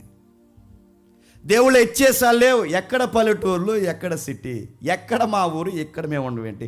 నేను ఉద్యోగానికి సెలెక్ట్ అయిన కొత్తలో నాకు పెద్ద బిగ్ క్వశ్చన్స్ ఏంటి చెప్పిన. అసలు నేను మా వాళ్ళందరూ వదిగా మా అన్నయ్య అక్కడ ఉన్నాడు చివరిలో, వీడు వాడు వీళ్ళందరూ కలిసి పోలీస్ డిపార్ట్మెంట్లో ఎక్కడ కాకినాడ రూరల్ సెలెక్ట్ అయ్యారు. నేను మాత్రం వాళ్ళతో పాటు సమానంగా మార్కులు వచ్చిన నేను రాజమండ్రి సెలెక్ట్ అయ్యాను. నాకు అర్థమవుతుంది నేను ఎక్కడ ఎందుకు సెలెక్ట్ అయ్యాను, వాళ్ళందరూ అక్కడ సెలెక్ట్ అవ్వడం బట్టి మళ్ళీ నేను తిట్టుకునేవాడిని. ఇలా అసలు సువార్త చేయరు వాళ్ళే, నేను సువార్త చేసి నేను ఎక్కడ ఎందుకు పడ్డాను. వాళ్ళు జాబ్ చుట్టూ తిరుగుతాను, నేను బైబిల్ అడుగు తిరుగుతాను. నన్ను ఎందుకు ప్రభు ఇక్కడ వేస్తాను. కానీ ఎన్నిసార్లు ప్రార్థన చేస్తాను, ఆ ప్రార్థనకు జవాబు హోమ్ మినిస్టర్ గారు రోజులు హోమ్ మినిస్టర్ పెట్టుకున్నాను. ఏంటి ప్రభావ నేను ఎక్కడ పడ్డా, ఏంటి ప్రభావ హోమ్ మినిస్టర్ లెటర్ పెట్టుకుని ఏదో మా జిల్లాకి వేస్తే, మా జిల్లాకి ఎత్తింటే మా ఊరు చుట్టూ సువార్త చేసుకుని ఇదిగో తమ్ముళ్ళు అందరినీ వేసుకుని సాయంత్రం వేసారు సువార్త చేద్దాం నా feeling. ANS anti Naxal scared ఏదైతే ఉందో ఆ టూర్కి వెళ్ళి 15 రోజులు అడుగులో తిరిగితే 15 రోజులు సెలవు వస్తుంది. ఆ ధీమాతో నేను ఏం చేసేవాడంటే అందరూ ఆ ఏఎన్ఎస్లో పోదామని సెలవు ప్లాన్ చేశాను. అసలు నా లెటర్స్ అన్నీ బ్యాకప్ అయిపోయినాయి, ఎక్కడ జరలేదు. నాకు అర్థం కాలేదు. నన్ను ఇసిరేసేవారు అందరూ. మళ్ళీ ఇందులో పోనీ ఏనైనా రాజమండ్రిలో సెలెక్ట్ అయితే రాజమండ్రిలో వేయలేదు, తీసుకెళ్ళి ఆ సీతనారంలో పడేస్తారు. ఆ సీతనారం పేరింటేనే నాకు సౌండ్ మారిపోయింది. అది ఎక్కడో 25 కిలోమీటర్ల అవతల ఉంటుంది. అక్కడెక్కడో నాకు అస్సలు అర్థమయ్యేది కదా, ఈ రాజమండ్రి సెలెక్ట్ అవ్వడం ఏంటి, ఇదంతా ఏంటి. కానీ నాకు ఇన్ని సంవత్సరాల తర్వాత అర్థమవుతుంది నేను ఎందుకు రాజమండ్రి సెలెక్ట్ అయ్యాను. ఆ జాబ్ లేకపోతే లైఫ్లో నేను రాజమండ్రి రాను. నేను రాజమండ్రి రాకపోతే, ఇక్కడ నోటిఫికేషన్ రిలీజ్ అవ్వకపోతే ఈ చర్చే ఉండదు. ఈ చర్చే లేకపోతే ఇక్కడ నేనే నిలబడను. ఇక్కడ నేనే నిలబడకపోతే ఈ వారం మీరు వాక్యమే వింటారు. ఇది ఎలక్షన్. చెప్పండి, సెలక్షన్. బిగ్ ప్లాన్స్ ఇవన్నీ. దేవుడికి చాలా చాలా సుదీర్ఘమైన ప్లాన్స్ ఉంటాయి. ఒకప్పుడు నేను ఒక్కడనే వచ్చిన ఏరియాకి, నాకు ఎవరు తెలియదు. అప్పుడు శ్రీకాంత్ అని కూడా పరిచయం లేడు, అంకుల్ తెలియదు, ఎవరు తెలియదు. కానీ నాకు ఇప్పుడు అర్థమవుతుంది ఎందుకు వచ్చాను. యాకోబు స్టోరీ కూడా స్టార్ట్ అవుతున్నప్పుడు ఇబ్బందిగా కనబడుతుంటుంది. యాకోబు స్టోరీ స్టార్ట్ అవుతున్నప్పుడు అబ్బాయి చాలా నిర్లక్ష్యంగా కనబడుతుంటాడు. యాకోబు స్టోరీ మనం చదువుతున్నప్పుడు అసలు దేవుని ప్రణాళికను ఏమాత్రం సీరియస్గా తీసుకున్న వాళ్ళకి కనబడ్డా, కానీ యాకోబు స్టోరీ ప్రారంభంలో నిస్సారంగా నిర్లక్ష్యంగా కనబడుతుంది. కానీ యాకోబు జీవితం అలా ముగిసిపోయే కొలది చాలా సీరియస్ డివోషనల్ లైఫ్ అయిపోతుంది యాకోబుది. ప్రతి వ్యక్తిని దేవుడు అలాగే పిలుస్తాడు. యాకోబు స్టోరీ మనం చదువుతుంటే మన స్టోరీలు మనకు గుర్తొస్తాయి. యాకోబుని పిలుస్తున్నాడు. యాకోబుతో దేవుడు డిస్కషన్ చేస్తూ వాళ్ళ ఫాదర్ ద్వారా ఏం చెప్తున్నాడు ఒకసారి మీరు చూడండి. అదే త్వరగా ముగిద్దాం. అది ఆదికాండం 28వ అధ్యాయం. అది ఆదికాండం 28వ అధ్యాయం కొంచెం కంపేర్ చేద్దాం. అది ఆదికాండం 28వ అధ్యాయం 3-4 వచనాలు చదువుదాం. సర్వశక్తి గల దేవుడు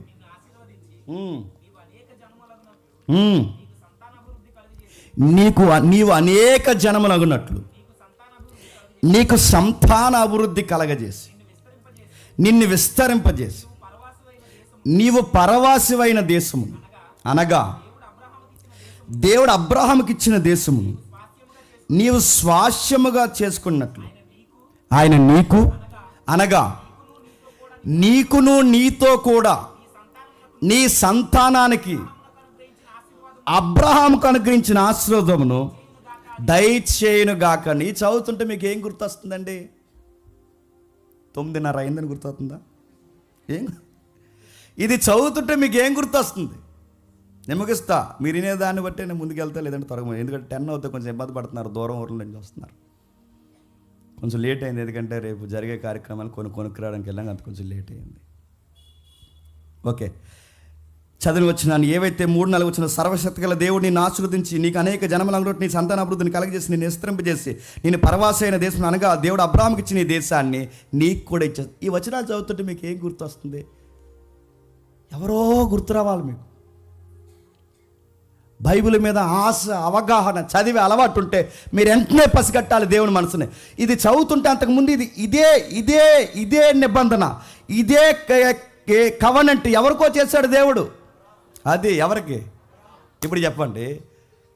ఆదాము దగ్గర నుంచి, అబ్రహాం దగ్గర నుంచి, ఇస్సాకు దగ్గర నుంచి, యాకోబు దగ్గర నుంచి, గమ్మత్తని చెప్పిన మత్తయి సువార్త యేసు ప్రభు వరకు ఒక కవనెంట్ కొనసాగుతుంది, ఒక నిబంధన కొనసాగుతుంది. అబ్రహాముకి సేమ్ ఏం చెప్పాడు? అబ్రహాంకి అదే చెప్పాడు. ఏం చెప్పాడు చెప్పండి? సర్వశక్తి గల దేవుడు నిన్ను ఆశీర్వదిస్తాడు. అదే చెప్పాడు అబ్రహాముకి. నీకు పిల్లల్ని ఇస్తాడు, అదే చెప్పాడు అబ్రహాముకి. నీ పిల్లల్ని లోపరుచుకునేలాగా ఈ భూమిని ఇస్తాను, అదే చెప్పాడు అబ్రహాముకి. ఇప్పుడు అదే మాట మళ్ళీ ఎవరికి చెప్తున్నాడు? అంటే ఒక నిబంధన అబ్రహాము దగ్గర నుంచి అలా కొనసాగిస్తున్నాడంటే ఈ నిబంధన లేదా ఈ కవనెంట్ని ఎక్కడి వరకు మోసుకెళ్తా ప్రభువా అంటే చెప్పాలి, క్రీస్తు వచ్చేంత వరకు ఈ కవనెంట్ కొనసాగుతుంది. అందుకే లింక్ ఎట్టాడు ఎవరు చెప్పండి? మత్తయ్య. ఊరకే రాయలేదు, అది ఊరకే రాయలేదు. అందుకే 3 భాగాలుగా పడింది. ఏంటి? ఎప్పుడుని అబ్రహాముని దేవుడు దీవిస్తున్నప్పుడు దేవుడు అన్నాడు ల్యాండ్. రెండవది చిల్డ్రన్స్, దాన్నే థియలాజికల్గా సీడ్, ఇత్తనం పడుతుంది. ల్యాండ్ అన్నాడు, సీడ్ అన్నాడు, బ్లెస్సింగ్. ఈ 3 అబ్రహాంకి చెప్పాడు. ఇవే 3 మళ్ళీ ఇప్పుడు ఎవరికి చెప్తున్నాడు చెప్పండి?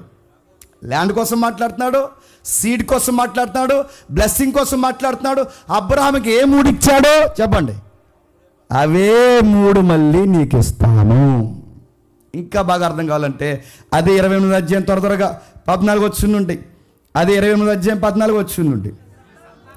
నీ సంతానం భూమి మీద లెక్కకు ఇసుక రేణువుల వలె అగును. నీవు పడమర తట్టు, తూర్పు తట్టు, ఉత్తరము తట్టు, దక్షిణము తట్టు వ్యాపించదవు.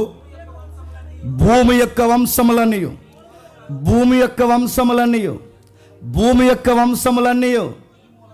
ఎంత ఆశ్చర్యకరంగా అనిపిస్తుందండి. భూమి యొక్క వంశములన్నీ నీ సంతానం ద్వారా లేదా నీ ద్వారా, నీ మూలంగా ఆశీర్వదించబడి. సేమ్ మళ్ళీ ఆయన గుర్తొస్తున్నాడు. ఎవరు చెప్పండి? అబ్రహాం గారు. ఇసుక రేణువులంత సంతానం ఇస్తాను ఎవరికి చెప్పాడు దేవుడు స్టార్టింగ్లో? నక్షత్రాలంత సంతానం ఇస్తాను ఎవరు చెప్పారు దేవుడు స్టార్టింగ్లో? నీ సంతానం ద్వారా ప్రపంచాన్ని ఆశ్రయిస్తాను దేవుడు ఎవరికి చెప్పాడు? మళ్ళీ అవే మాటలు, నిబంధనలు ఎవరితో చేస్తున్నాడు? యాకోబుతోనే చేస్తున్నాడు. కిందికి మంచి మాట్లాడు. ఇదిగో నేను నీకు తోడయుండి నీవు ఎల్లు ప్రతి స్థలమందును నిన్ను కాపాడుతూ. సేమ్ అబ్రహాంతో మాట్లాడుతున్నట్లేదు? సేమ్ అవే మాటలు రిపీట్ అవుతున్నట్లేదు. ఇదిగో నేను నీకు తోడై ఉండి నువ్వు వెళ్ళి ప్రతి స్థలమునందు నిన్ను కాపాడుచు ఈ దేశమందు నిన్ను మరలా రప్పించదును. నేను నీతో చెప్పినది నెరవేరు వరకు నిన్ను విడవను. మరో మాట, ఎడబాయను. ఇప్పుడు చూడండి, దేవుడు ఒక వ్యక్తిని పట్టుకున్నాడు అంటే ఆ మనిషిలో దేవుడు నెరవేర్చుకోవాలనుకున్నది నెరవేరేంత వరకు ఆ మనిషి జీవితంలోకి ఎన్నొచ్చినా విడవడు, ఎడబాయడు. ఈ లోపల నువ్వు కంగారు అయిపోకు. ఎవరుండి ఎవరు వెళ్ళిపోయినా ఏమీ కాదు, నిన్ను పట్టుకున్నవాడు నిన్ను విడవడు, ఎడబాయడు. ఎవరొచ్చి మనతో నడిచినా నడవకపోయినా నిన్ను పిలిచిన వాడు ఎడవడు, ఎడబాయడు. నేను పిలిచాడు, నీకు అర్థం అవ్వాలి దేవుడు నేను పిలిచాడని. ఎక్కడ నువ్వు, ఎక్కడ నీ జీవితం, ఇప్పుడు ఎక్కడున్నావు, ఇక్కడ ఏం చేస్తున్నావు, ఈ ఉద్యోగం ఎందుకు చేస్తున్నావు, ఈ ఊర్లో ఎందుకున్నావు, ఈ సంఘంలో ఎందుకు కూర్చున్నావు, ఇదంతా ఒక ప్లాన్ ఏదో జరుగుతున్నట్టు నీకు అనిపించట్లేదా? నీ లైఫ్ని ఎంత పర్ఫెక్ట్గా నువ్వు డిజైన్ చేసుకుంటావు లేదా నాకు తెలియదు, కానీ నీ లైఫ్ని ఎక్కడి వరకు తీసుకొచ్చి కూర్చోబెడుతున్నాడంటే నీ కోసం తెవారాత్రులు ఆలోచించే ఒక పెద్ద మనసు ఉందంటే నువ్వు నమ్మగలుగుతున్నావా? మీ అమ్మ గర్భంలో గమనించు, మీ తల్లి గర్భంలో, అందుకే మనం పాటలో రాసుకున్నాం, మీ తల్లి గర్భంలో మీ అమ్మ నిన్ను చూడక మునిపే నీ దేవుడు నిన్ను చూశాడు. దావీదు పులకించిపోయి రాసుకున్నాడు కదా ఆ మాటలు. అమ్మ నన్ను చూడకముందే, నా తల్లి గర్భమందు నేను పిండమనై ఉండగా, నా తల్లి గర్భంలో నేను పిండమనై ఉండి రూపింపబడక మునిపే, నా తల్లి చూడక మునిపే, నా ఎముకల్లోకి ఎముకను రాక మునిపే, నాకు కళ్ళు కానీ పళ్ళు కానీ జుట్టు కానీ ఏది నిర్మింప మునిపే, ఆ నీరు కణంగా ఉన్నప్పుడే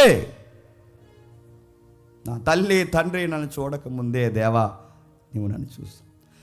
ఆయన దావీదుని చూశాడు, నిన్ను చూశాడు, నన్ను చూశాడు, మనందరిని చూశాడు. కనుకే ప్రజెన్స్లో ఉన్నాం, గుర్తుపెట్టుకోండి. మనం అనుకుంటే పుట్టలేదని గుర్తుపెట్టుకోండి. మన అమ్మ అనుకుంటే పుట్టలేదు, మన నాన్న అనుకుంటే పుట్టలేదు, అసలు మనం అనుకుంటేనే వచ్చి కుర్చీల్లో కూర్చోలేదు, గుర్తుపెట్టుకోండి. ఆయన అనుకున్నాడు, కూర్చోబెట్టాలనుకున్నాడు, ఈ రాజ్యంలో నేను ఒక పౌరుణ్ణి చేయాలనుకున్నాడు. ఎందుకు ప్రభు అంటే అబ్రహాము, ఇస్సాకు, యాకోబులు ఏ వంశవృక్షంలో ఉన్నారో అదే వంశవృక్షంలో చెప్పండి నువ్వు నేను మనం అందరం ఉండాలనుకున్నాడు, ఉన్నాం. అందుకే పిలుచుకున్నాడు, బలపరుచుకుంటున్నాడు. అబ్రహాంతో చేసిన నిబంధనే మళ్ళీ యాకోబు చెప్తున్నాడు. మీకు బ్రైట్గా అర్థం కావాలంటే ఒకసారి 12వ అధ్యాయం తీయండి, 12వ అధ్యాయం తీయండి త్వరగా. 12వ అధ్యాయం మొదటి 3 వచనాలు. సేమ్ అక్కడ అబ్రహాం అనే పేరు ఒక్కటే తేడా, చదువుదాం.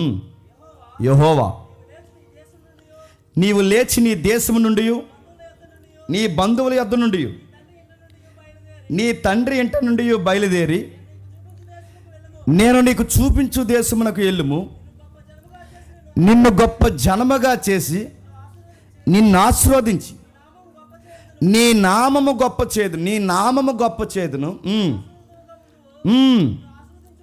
నిన్ను ఆశీర్వదించేవాడిని ఆశీర్వదిస్తాను, నిన్ను దూషిస్తే వాడిని నేను దూషిస్తాను.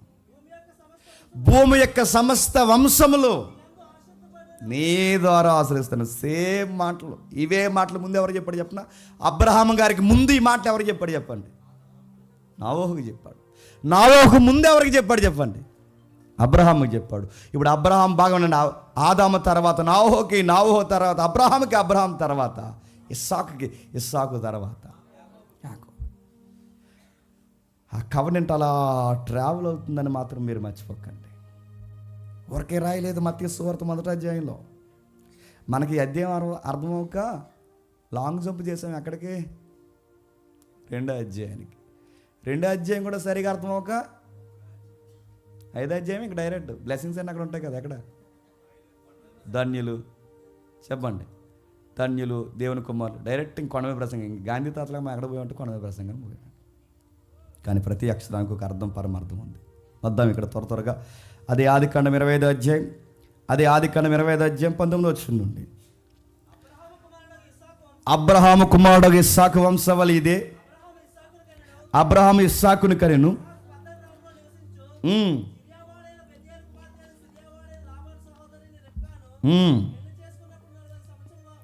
బూస్టాకు వచ్చావా? కొంచెం గ్యాప్ మాకు చదువు.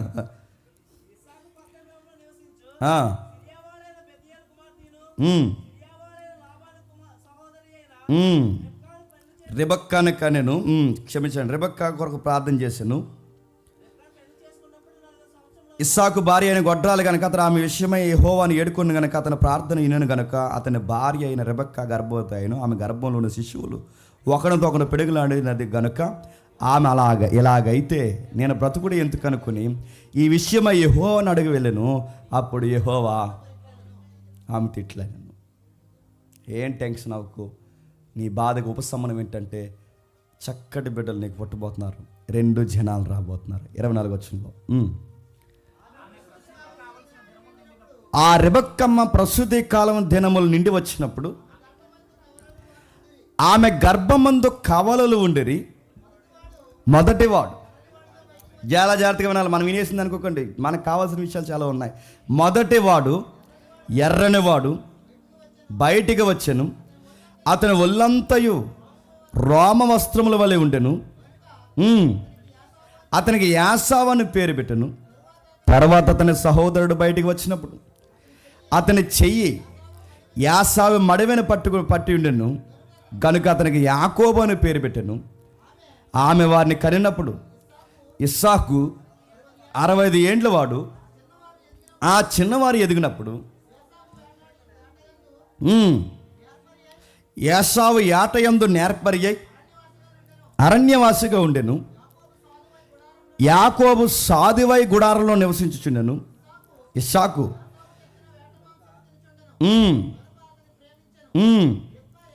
రెబెక్కా యాకోబును ప్రేమించిన. జాతకు వినండి, దేవుడు అన్నాడు అన్నట్టుగానే 2 బిడ్డలు పుట్టారు. 2 బిడ్డలు పుట్టినప్పుడు ఆ 2లో ఒకడు యాసావు మనకు కనబడుతున్నాడు.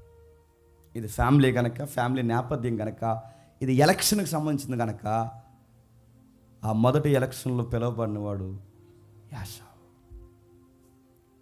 అబ్రహాం, ఇస్సాకు, యాసావు. కానీ గమ్మత్తని చెప్పిన భవిష్యత్తు ఎరిగిన దేవుడు, ఈ నిలబడ్డని దేవుడికి ముందే తెలుసు కనుకే చిన్నోడే నిలబడతాడు, పెద్దోడు దాసుడు అవుతాడు. దేవుడు ఏం పక్షపాతం చూపించలేదు, యాసావు వాళ్ళు ఏం పక్షపాతం చూపించలేదు. కానీ ఆ వ్యక్తి నిలబడలేకపోయాడు. ఎందుకు నిలబడలేకపోయాడంటే అక్కడ రాస్తున్న, మీరు చూడండి అక్కడ రాస్తున్న మాట, కిందికి వెళ్దాం ఒకసారి. 29 వచనం, ఒకనాడు యాకోబు కలగూర వంటకం వండుచుండగా యాసావు అలసిన వాడే పొలం నుండి వచ్చి, నేను అలసి ఉన్నాను, ఆ ఎర్రగున్న దానిలో కొంచెము దయచేసి నాకు పెట్టమని అడిగాను. అతని పేరు ఎదేము అనబడెను.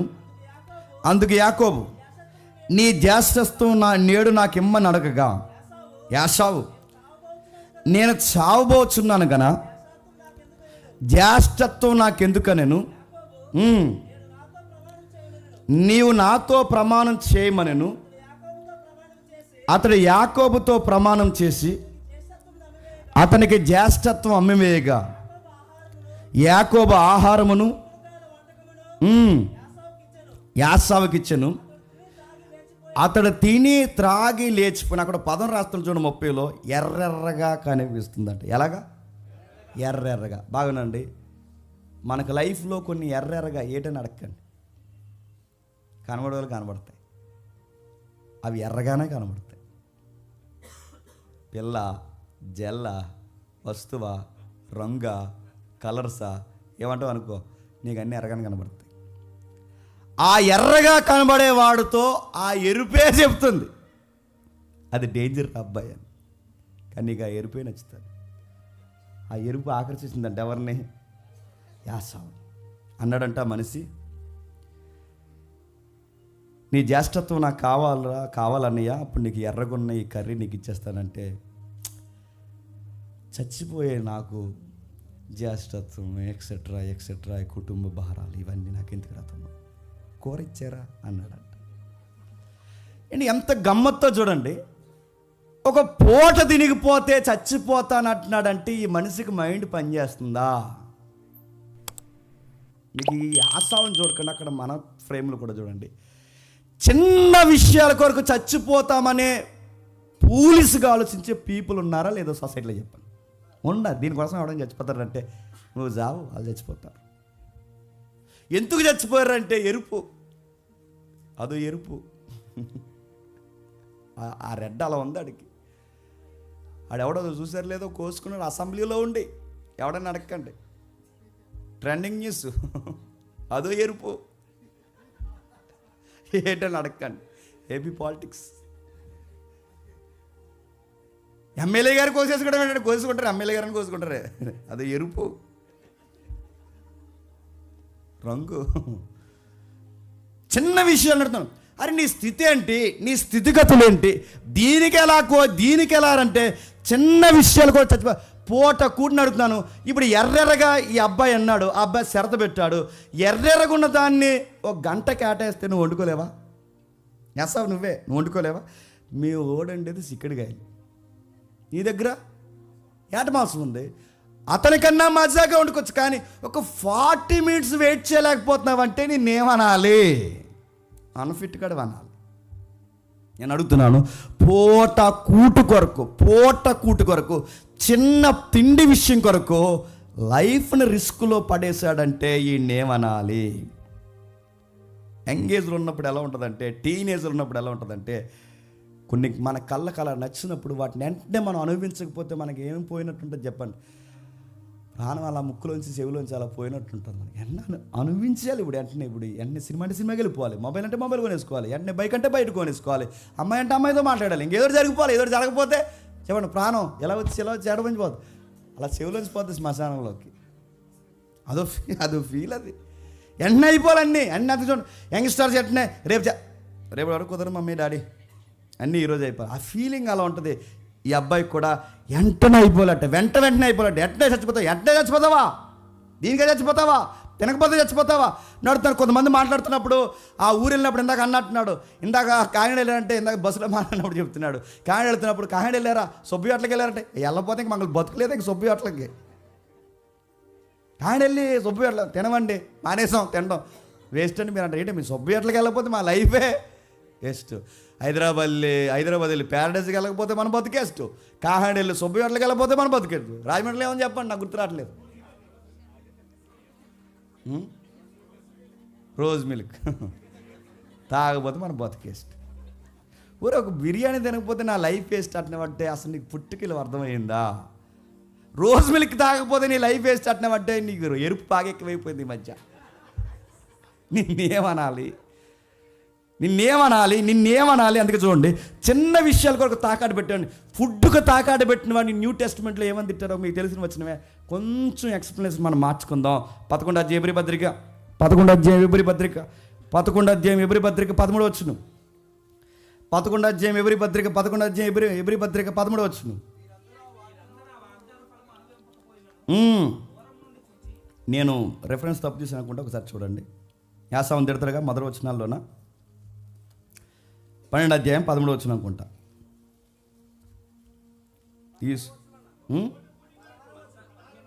15వ వచనం చదువు.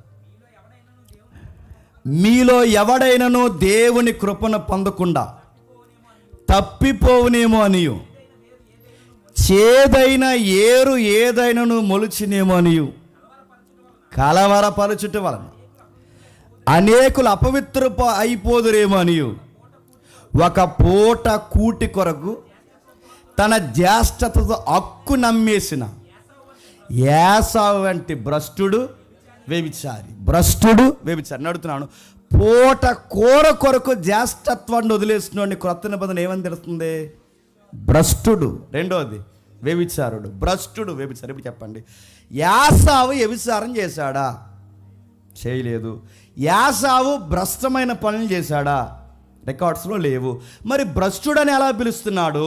రెండోది ఏసావుని వ్యభిచారాన్ని ఎలా పిలుస్తున్నాడు అంటే గుర్తుపెట్టుకోండి, దేవుని కృపచేత ఇవ్వబడిన ఏదన్నా నిలబెట్టుకోవడం చేత కాకుండా లోకంలో కలిసే ఎవడైనా ఏదైనా నిన్ను దేవుడి నుంచి దూరం చేసేది ఏ పనైనా దానికి డివోషనల్ వర్డ్ ఏంటి చెప్పండి? అడల్టరీ, అక్రమ సంబంధం, వ్యభిచారము. వ్యభిచారం అంటే పక్కింట్లోకి దూరడమే కాదు. వ్యభిచారం అంటే ఆవిడతో మాట్లాడడం కాదు. వ్యభిచారం అంటే ఇదే కాదు. వ్యభిచారం అంటే చెప్పిన నిన్ను దేవుడి నుంచి దూరం చేసేది ఏ కార్యమైనా అది వ్యభిచారమే. అది ప్రాసెస్ చూసినగానే బైబిల్ పిలుస్తుంది. దాని వ్యభిచారం లెక్కల్లోనే వేసింది. అది ఏదైనా నిన్ను తిండి ఆకర్షిస్తుందా, నిన్ను వస్తువు ఆకర్షిస్తుందా, నీకు సహవాస జలసాలు నిన్ను ఆకర్షిస్తున్నాయా, నేను రీల్స్ ఆకర్షిస్తున్నాయా, నీ టైం అంతా ఫోన్ తినేస్తుందా, ఏది నీ లైఫ్లో దేవుడిచ్చిన టైంని, మైండ్ని, వాల్యూ లైఫ్ని దేవుని మహిమ కొరకు ఉపయోగించకుండా నువ్వు టైం వేస్ట్ చేస్తే దేవుడిని నీ తరంలో కూడా ఏమని పిలుస్తాడు చెప్పనా? ఓరి వ్యభిచారి అని పిలుస్తాడు. గుర్తుపెట్టుకో. వ్యభిచారాన్ని కానీ కేవలం వాళ్ళ వైపే చూడకండి. వ్యభిచారం అంటే నువ్వు దేవుడికి దూరమై టైం పాస్ చేసే ఏ పనులనైనా సరే దేవుడు అంటున్నాడు భ్రష్టులు, వ్యభిచారులు. 3 గంటలు 4 గంటలు ఫోన్తో చచ్చిపోతారు. 1 గంట అయినా చూస్తారా బైబిల్ని? చూడండి, అడుగుతున్నాను, నిన్నేమనాలి? నీ టైం అంతా వేస్ట్ చేస్తావు, నీ మనీ అంతా వేస్ట్ అయిపోతుంది, నీ లైఫ్ అంతా వేస్ట్గా. తిరిగి చూస్తే ఏమున్నాయంటే ఒక సాధించిన కార్యక్రమం ఉండదు. నీ పేరెంట్స్కి దేవుడు నీ పేరెంట్స్కి నువ్వు పుట్టావు, ఆ ఊరిలో పుట్టావు, ఆ ఈదులో పుట్టావు, నీకు ఎన్నో ప్రణాళికలతో దేవుడు నేను సిద్ధపరిచాడు. నీకెన్నో బయటికి వెళ్ళి చూడు, ఎవరు చదువుకుందాం అనుకున్నా చదువుకోలేకపోతున్నారు. చిన్న వయసులోనే వెళ్ళి పాచిపాలన చేసుకుంటున్నారు. నిన్ను అలా దేవుడు పాచిపాలనలో పెట్టాడా? చదువుకునే టైం ఇచ్చాడు, చదివించే పేరెంట్స్ని ఇచ్చాడు. కానీ నువ్వేం చేస్తావు చెప్పు? టైంపాస్ చేస్తావు. నిన్నేం చేయాలి? భ్రష్టుడివి, భ్రష్టురాలి. గుర్తుపెట్టుకో. బయటికి పోయి చూడు, చాలామందికి ఉద్యోగాలు లేక ఏడుస్తున్నాను. నీకు దేవుడు ఉద్యోగం ఇచ్చాడు, నీకు ఆ ఉద్యోగం అంటే ఎంత లోకువో నీకు. బయటికి పోయి చూడు, ఓపిక లేక ఓపుకుంటే కూలి పనో ఏదో ఒక పని చేసుకుని ఇప్పుడు మెతుకులు సాయంత్రం ఒక 500 తెచ్చుకుందాం అనుకునే వాళ్ళు ఉన్నారు. నువ్వు ఎంత ట్యాంక్ పెంచావు, అటు ఇటు దొల్లుతావు ఆ మంచం మీద. ఆ దొల్లడమే సరిపోయి పెరిగిపోయింది అదంతా. ఓపుకుంటే బయటికి పోయి పని చేద్దాం అనుకుంటున్నారు. నీకు ఓపుకున్నా పని చేయవు, ఆ ట్యాంక్ పెంచడమే సరిపోయింది నీకు. నిన్నేమనాలి?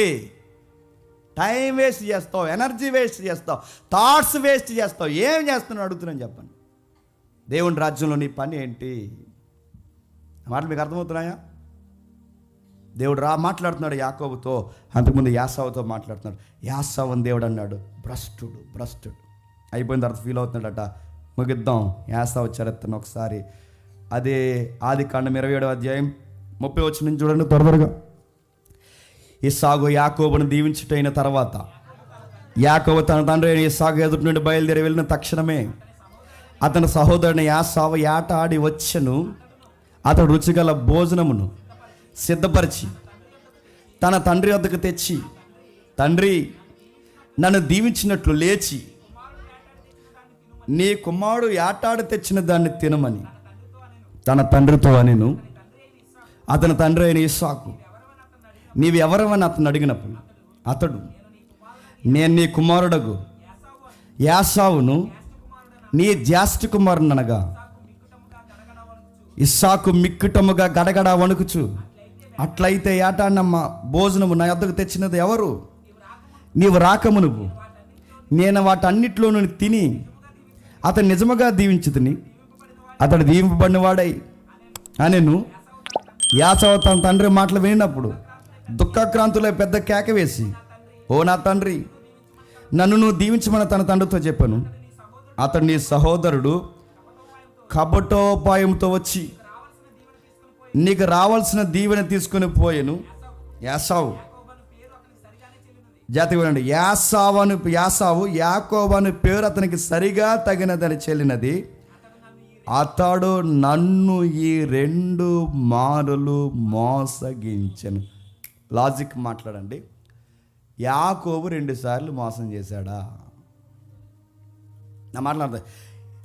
మొట్టమొదటిసారిగా ఇల్ఫుల్గా ఆ జ్యేష్ఠత్వాన్ని వదిలేసుకునేది ఎవడు చెప్పండి? నువ్వు. జారిపోయిన తర్వాత ఇప్పుడు తల బాదుకునేవట్టున్నాడు. నన్ను 2 సార్లు మోసం. ఎక్కడ మోసం చేశాడంటే అనుకోవచ్చు, మొదటిసారి వదిలేసుకున్నది ఎవరు? నువ్వు. 2 సార్లు మోసం చేసిన ఎలా కట్టున్నావు? ఇప్పుడు గుర్తుపెట్టుకోండి. మనం కావాలని మన పొగరుతో, మన నిర్లక్ష్యంతో కొన్ని పోగొట్టుకుంటాం. అది పర్లేదులే అని చిన్నగా మనం చూస్తాం. ఆ చిన్న మిస్టేక్ ఎప్పటివరకు ఎంటాడుతుందో తెలుసా? చెప్పాలి. చచ్చిపోయే వరకు కూడా మిస్టేక్ మన జీవితంలో ఎంటాడుతూనే ఉంటుంది. అందుకే దయచేసి మళ్ళీ మళ్ళీ మీకు చెప్తున్నాను, దేవుడిచ్చిన అందాన్ని, దేవుడిచ్చిన ఆరోగ్యాన్ని, దేవుడిచ్చిన బాధ్యతని, దేవుడిచ్చిన ఉద్యోగాల్ని, దేవుడిచ్చిన సంసారాన్ని, దేవుడిచ్చిన కార్యాలని, దేవుడు సంఘంలోనికి ఇచ్చిన పాత్రని, అది గొంత బోధ ఏదైనా సహవాసమా, నువ్వు ఎక్కడెక్కడ దేవుడు నీకు ఏ కృపనిచ్చినా తెలియదు, కానీ ఇచ్చిన దాన్ని నిర్లక్ష్యం చేసి పోగొట్టుకున్నావో, అది వ్యక్తులైనా వస్తువులైనా ఏదన్నా నిర్లక్ష్యం చేత పోగొట్టుకున్నావో, పర్లేదులే అనుకున్నావో, మళ్ళీ దాన్ని రికవరీ చేసి దాన్ని భర్తీ చేసుకుందాం అనుకున్నా ఇక జరగదు. లైఫ్ లాంగ్ దాని కొరకు నువ్వు రిగ్రెట్ అవుతూ ఫీల్ అవుతూనే చచ్చిపోవాలి తప్ప పోయింది మళ్ళీ రాదు. ఇది యాసావు నీకు నాకు చూపిస్తున్న ఒక హెచ్చరిక. యాసావు చేసిన ఒక్క మిస్టేక్ సింపుల్గా తీసుకున్నాడు. పూట భోజనం దగ్గర సింపుల్గా తీసుకున్నాడు. అది సింపుల్గా తీసుకున్న విషయం, అది లైఫ్ మీద పడింది, తన నెక్స్ట్ జనరేషన్ మీద పడింది, నెక్స్ట్ జనరేషన్ మీద పడింది. చచ్చిపోయాడు తప్ప బాగుపడ్డా? వాడి కొడుకులు బాగుపడ్డా? వాడి దేశం బాగుపడిందా? ఆ తర్వాత మలాకి గ్రంథం మీరు ఇంటికి వెళ్ళి చదవండి. ఏదోము దేశం, యాసావు కుమారుల దేశము నక్కలకు నిలయమైంది, బోడుగోళ్ళకి ప్రాకారాలకి నివాసం అయిపోయింది, నక్కలకి బురుజులు నివాసంగా మారిపోయాయి, జ్యేష్ఠత్వం హక్కులు పోయాయి, ఆశీర్వాదాలు పోయాయి. ఆ గోత్రం నుంచి ఒక్క రాజు ఉండడు, ఒక్క న్యాయాధిపతుడు ఉండడు, ఒక్క నీతిమంతుడు కనబడ్డు. కానీ గమ్మత్తుడు చెప్పిన తరాల వాళ్ళ తండ్రి తీసుకున్న ఒక్క నిర్ణయం పిల్లల వరకే అంటాడు. జాగ్రత్తని మళ్ళీ చెప్తున్నాను. దేవుడు నీకు ఏదన్నా ఇచ్చినప్పుడు, ఏదన్నా ఉన్నప్పుడు వదులుకోవాలంటే 70 సార్లు ఆలోచించుకో. అది చదువా, ఆరోగ్యమా, పిల్లల సహవాసమా, దైవజనుల, సహోదరుల ఎక్సెట్రా ఏదైనా, అందులో నువ్వు ఏదన్నా వదులుకునేటప్పుడు జాగ్రత్త. పోయింది మళ్ళీ చెప్పండి రాదు. నేను ఎప్పుడు ఒక సామెత చెప్తాను కొంతమందిని చూసినప్పుడు. లేనోడు లేక ఎడితే ఉన్నోడు తినడానికి ఏడ్చాడట, లేనోడు లేదురా అని ఏడ్చాడట, ఉన్నవాడికి ఏమో తినడానికి ఏడ్చి జల్లుకుని తిరిగాడట. ఇలాంటి యాసావులు ఈ జనరేషన్లో ఎక్కువైపోయారు. గుర్తుపెట్టుకో, కాపాడుకోండి. పేరెంట్స్ ఉన్నారా, గౌరవంగా మాట్లాడండి. పనుందా, నిజాయితీగా చేయండి. సంఘం ఉందా, టైంకి రండి, మంచిగా వాక్యాలు వినండి, 4 ముక్కలు నేర్చుకోండి. చెడు విషయాలు తక్కువ మాట్లాడండి, గాస్పల్ ఎక్కువ మాట్లాడండి. దేవుడిచ్చిన ఆరోగ్యాన్ని దేవుని కోసం మహిమకరంగా ఉపయోగించండి. దేవుడిచ్చిన టయాన్ని దేవుని కోసం ఉపయోగించండి. ఏది దేవుడు నీకు ఇచ్చినా నీతో కవనెంట్ చేసుకున్నాడు ఆయన. నువ్వు పుట్టినప్పుడే, నేను పిలిచినప్పుడే, నేను బాప్టిజంలో తిరిగి జన్మింపజేసినప్పుడే, క్రీస్తు ద్వారా అబ్రహాంతో చేసిన నిబంధన, ఇస్సాకుతో చేసిన నిబంధన, యాకోబుతో చేసిన నిబంధన నీతో నాతో కూడా చెప్పండి ఒక నిబంధన చేశాడు. ఆ చేసిన వాడు అంటున్నాడు, నిన్ను విడువను, నీ జీవితంలో జరిగేంత వరకు నిన్ను ఎడబాయి. నేను పిలిచిన వాడు నమ్మదగినవాడు. ఈ నిలబడలేకపోయాడు, ఈ చిన్నోడు నిలబడ్డాడు. చిన్నోడిని తెర మీద తీసుకొచ్చాడు. పెద్దోడికి ఎన్ని పాఠాలు నేర్పించాలో చెప్పండి, అన్ని పాఠాలు నేర్పించాడు. అయితే నెక్స్ట్ మనం చూడాల్సింది, ఆ చిన్నోళ్ళలో కూడా నిర్లక్ష్యం ఉంది. ప్రవక్తల్లో కానీ, నీతిమంతుల్లో కానీ, న్యాయాధిపతుల్లో కానీ ఎవ్వరికి ఎవరిని క్రీస్తుని గుర్చిన దర్శనం ఆ అబ్బాయికి ఇస్తే ఒక రాయెట్టి ప్రేయర్ చేసి దానికి పేరెట్టి తర్వాత మర్చిపోయాడంట. ఎంత నిర్లక్ష్యమా! ఇక్కడ నీకు దేవాలయం కడతానన్నాడు, ఇక్కడే జ్ఞాపకార్థపు రాయి అన్నాడు, ఇది పరలోకపు గవిని అన్నాడు, చూసి మర్చిపోయాడు. మర్చిపోయి వెళ్ళి ఆ అమ్మాయిని లవ్ చేశాడు. ఏ అమ్మాయిని వదిలేశాడు విజన్ అంతా. మళ్ళీ 25 ఇయర్స్ 30 ఇయర్స్ తర్వాత తిరిగి వచ్చే సమయానికి మళ్ళీ మ్యాజిక్లు, లాజిక్లు, అకౌంట్స్ చూశాడు. అప్పుడు దేవుడు నిలబెట్టి తుంటెమికి ఎరగొట్టి లైఫ్ అంటే ఎదురు అబ్బాయి అని చెప్పేంత వరకు, చనిపోయే అధ్యాయం 49వ అధ్యాయం వచ్చేంత వరకు, లాస్ట్ డేస్ వరకు యాకోబులో ఒక రివైవల్ స్టార్ట్ అవ్వలేదంటే మీరు నమ్మగలరా? యాకోబు స్టోరీ చదువుతుంటే మీరు గుర్తుపెట్టుకోండి, మనందరి ఆధ్యాత్మిక జీవితాల్లో మన నిర్లక్ష్యం యాకోబు లైఫ్లో కనబడుతుంది. ఎప్పుడు గుర్తుపెట్టుకోండి, ఇలాంటి వారిని దేవుడు పిలిచాడు.